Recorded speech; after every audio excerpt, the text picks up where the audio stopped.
ముందుగా రైతు సోదరులందరికీ నమస్కారాలండి.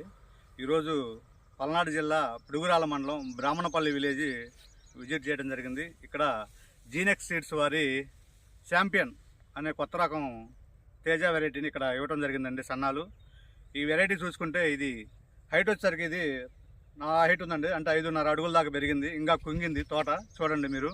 హైటు కింద నుంచి కూడా కాపు స్టెప్పులు బై స్టెప్పులు కాచుకుంటూ వచ్చిందండి. చూడవచ్చు మీరు కింద నుంచి స్టెప్పులు. దీంట్లో లక్షణం ఏంటంటే అండి, మీరు గమనించినట్లయితే ఈ వెరైటీని జంటకాయలు ఉన్నాయండి. దీనికి ఒక్కో పాతికి వచ్చరికి రెండు కాయలు. ఇక్కడ చూడండి, ఇక్కడ 2 కాయలు ఉన్నాయి.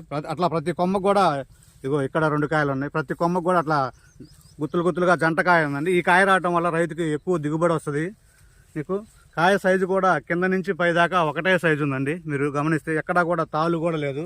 నల్లిని సైతం తట్టుకుంది. నల్లి ఉంది అయినా కానీ తట్టుకొని పూత పిందె మొత్తం ఇదవుతుంది. ఈ టైంలో కూడా ఇప్పుడు డేట్ వచ్చేసరికి వాళ్ళ 10వ తారీఖు అండి, 2వ నెల ఫిబ్రవరి 2025. ఈ ఫిబ్రవరి నెలలో కూడా ఉష్ణోగ్రత టెంపరేచర్ జనవరికి ఇప్పటికి కొంచెం ఒక 5-6 డిగ్రీలు పెరిగినా కానీ ఈ ఎండకు సైతం కూడా నల్లి ఉన్నా కానీ తట్టుకొని కాయ సైజు వస్తూనే ఉందండి. కింద నుంచి సైజు ఒకటే సైజు ఉంది. చూడండి, జంటకాయలు రావడం దీంట్లో ప్రత్యేకత అండి.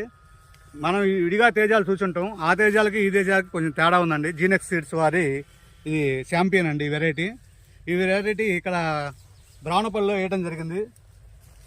ఏ నేలకైనా కూడా వేసుకోవచ్చు అండి. ఏ నేలలో అయినా సెట్ అయిపోద్ది. ఎర్ర నేల కానీ, రేగడి నేలకు కానీ, గలసలకు కానీ ఎక్కడైనా వేసుకోవచ్చు. ఎక్కడా కూడా చూద్దామన్నా మీకు తాళ్ళు లేదండి. కాయ సైజు చూడండి ఎట్టుందో. ఇంకా తోట కూడా లేత తోటలానే ఉంది. ఇప్పటికి మనం అనుకోవడం అయితే 30 నుంచి 35 క్వింటాలు ఇప్పటికీ అయ్యిద్ది అనుకుంటున్నాను. ఇక ఒక 5-6 క్వింటాల పైన ఇంకా పోతుంది. ఏదైనా 40 పైన రావచ్చు అని అనుకుంటున్నాము. ఇక్కడ కొంతమంది రైతు సోదరులు కూడా చూసిన వాళ్ళు ఎవరైనా సరే 40 క్వింటాలు పైన వస్తుంది కానీ లోపే ఉందంటున్నారు. కాబట్టి మనం అనుకోవడం ఏంటంటే ఒక 35 క్వింటాలు వస్తుంది అనుకుంటున్నాం. మిగతా 5 క్వింటాలు 6 క్వింటాలు అనేది రావచ్చు ఈ నెలలో. ఈ టైంలో కూడా ఇంకా ఇక్కడ మీకు కొమ్మ సాగుతూనే ఉంది. ఇంకా కాయలు పడుతూనే ఉన్నాయి. కాబట్టి ఇది ఇంకా ఫిబ్రవరి ఆఖరు కదండి, మార్చి దాకా కూడా, మార్చి మిడిల్ వరకు కూడా ఉంటూనే ఉంటుంది ఈ వెరైటీ.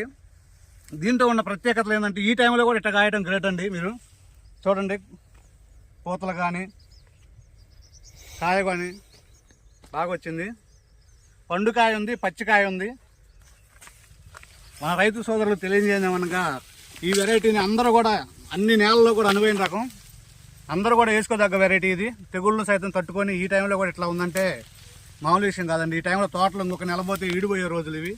అయినా కానీ ఏమాత్రం కూడా ఇదవ్వకుండా గ్రోత్ అట్లానే ఉంది. గ్రీనిష్ కానీ అట్లానే ఉంది. పచ్చదనం పెంపు ఉంది. పూత బాగా కనపడుతుంది. హైట్ కూడా చూడండి, కొమ్మ కాస్తుంది.